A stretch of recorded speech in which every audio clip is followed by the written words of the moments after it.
السلام علیکم ورحمۃ اللہ وبرکاتہ۔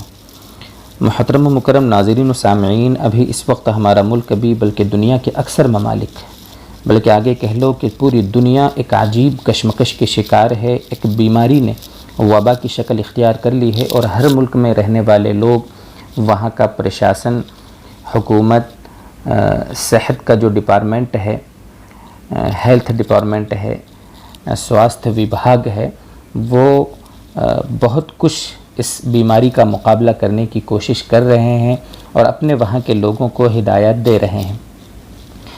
دیکھیے، حکومت اور سواستھ وبھاگ جو بھی ہدایات دے، ان کو آپ بالکل نظر انداز نہ کریں۔ شریعت کے دائرے میں رہتے ہوئے ان پر عمل کرنا ہر شہری کی ذمہ داری ہے، اس کا دھیان رکھیں۔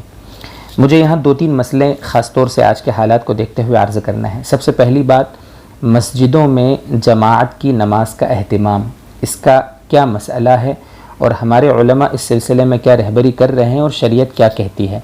دیکھیے، بہت سارے علماء کے اسٹیٹمنٹ اپنے اپنے علاقوں کے اعتبار سے آ گئے ہیں، وہاں کے علماء اور مفتیان کرام نے مشورے دیے ہیں، اس لیے پورے ملک والوں کے لیے کوئی ایک ہدایت ہم نہیں دے سکتے۔ اپنے اپنے علاقوں میں جو علماء، جیسے ممبئی کے بارے میں آیا، وہاں کے علماء نے اپنا مشورہ کیا، احمد آباد، سورت، بہت ساری جگہوں، دہلی، لکھنؤ، بہت ساری جگہوں کے ہم نے دیکھے اپنے اپنے علاقے کے حساب سے۔ تو اپنے یہاں کے جو علماء دین، مفتیان کرام ہیں، کمیٹی کے ذمہ داران، ان سے مشورہ کریں اور پھر اپنے علاقے کے حساب سے اس کا فیصلہ کریں۔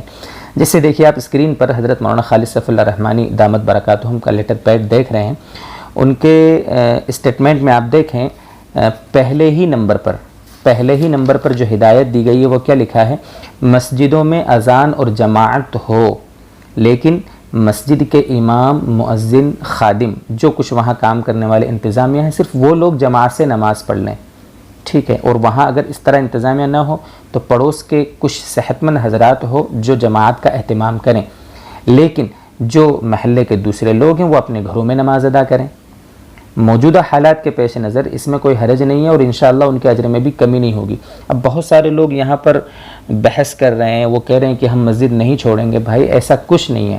جب علماء ہم کو کہہ رہے ہیں، شریعت کی روشنی میں کہہ رہے ہیں، تو ہم اپنے گھروں میں نماز پڑھ لیں، لیکن یہ اس علاقے کے اعتبار سے جہاں پر حکومت کی طرف سے اس میں سختی ہے۔ لیکن اگر کہیں پر ایسی سختی نہیں ہے تو ان کے لیے ہدایات یہ ہیں کہ وہ سنتیں اپنے گھروں میں پڑھیں، وضو گھر میں بنائیں، استنجا وغیرہ سے گھروں میں اطمینان سے فارغ ہوں اور پھر مسجد میں آ کر جماعت کی نماز پڑھ لیں اور فوراً اپنے گھر چلے جائیں۔ بھیڑ بھاڑ کی جگہوں میں زیادہ رہنے سے یہ بیماری پھیل سکتی ہے، ایسا ماہرین کا کہنا ہے، اس لیے اس کا بالکل دھیان رکھیں، نظر انداز اس کو بالکل نہ کریں۔ بقیہ اور اس لائن سے جو مسائل آئیں وہ اپنے یہاں کے علماء سے اس کا مشورہ کریں۔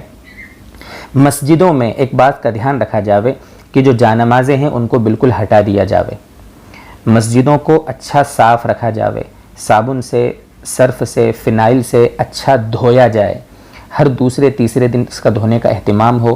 ٹاویل جو پہنچنے کے وضو کے بعد پہنچنے کے جو ٹانگے جاتے ہیں ان کو ہٹا دیا جائے۔ جو ٹوپیاں کئی لوگ ان کو پہنتے ہیں اور پڑی رہتی ہیں، بالکل گندی ہو جاتی ہیں، ان ٹوپیوں کو بالکل ہٹا دیا جاوے۔ صفائی کا بہت زیادہ دھیان رکھا جاوے۔ یہ سب چیزیں کرنا ہماری ذمہ داری ہے اس بیماری سے بچاؤ کے لیے۔ ایک بات۔ دوسرا مسئلہ ہے کہ ماسک پہن رہے آج کل، ماسک پہن کر نماز پڑھنے کا مسئلہ۔ اس بیماری سے بچاؤ کے لیے جیسا کہ کہا جا رہا ہے کہ بھئی اپنے منہ کو ڈھانپیں، تو کیا نماز اس ماسک کو پہن کر ہو جائے گی؟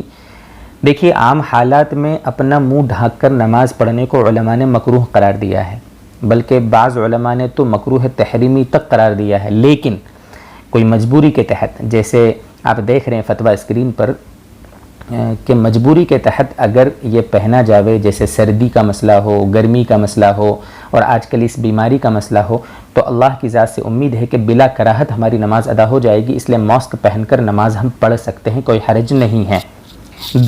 تیسرا مسئلہ، آج کل بہت سارے ساتھیوں کی طرف سے ہم نے دیکھا، ہمارے شہر سیندھوا میں بھی، کھرگون میں بھی، اندور، دیواس، بہت سارے شہروں کے ہم نے دیکھے کہ وہاں کے جو بیچارے سمجھدار لوگ ہیں، فکر مند لوگ ہیں، جن کے اندر خدمت خلق کا جذبہ ہوتا ہے، وہ اکٹھے کر رہے ہیں پیسے، اور دہاڑی کے جو لوگ ہوتے ہیں جو روزانہ بیچارے محنت کر کے کماتے ہیں اور اپنے بیوی بچوں کی پرورش ان کے ذمہ ہے اس کو پورا کرتے ہیں، لیکن ابھی ان کے کام بند ہیں، تو ان کی مدد کا ان کے دلوں میں جذبہ پیدا ہوا تو وہ پیسے اکٹھے کر رہے ہیں۔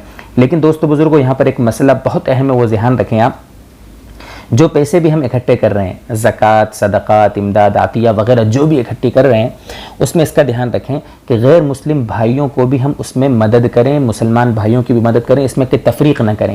ہاں اتنا ہے کہ جو ہمارے غیر مسلم بھائی جو غریب ہیں ان کی مدد ہم صدقات، نفلی صدقات جو ہوتے ہیں اس سے، عطیات وغیرہ سے کریں، امداد سے کریں۔ ہاں زکوٰۃ کی جو رقم ہے وہ مسلمان بھائی کو دیں، زکوٰۃ کی رقم غیر مسلم کو دینے کو علماء نے ناجائز قرار دیا ہے، آپ فتویٰ اسکرین پر دیکھ سکتے ہیں، اس کا دھیان رکھیں۔ کہیں ایسا نہ ہو کہ ہم جلد بازی میں اور خدمت خلق کے جذبے میں جو بیچارے ایسے لوگ جن کی زکوٰۃ جو فرض ہے وہ صحیح مصرف تک نہ پہنچے، اس کا بہت زیادہ دھیان ہمیں رکھنا ہے۔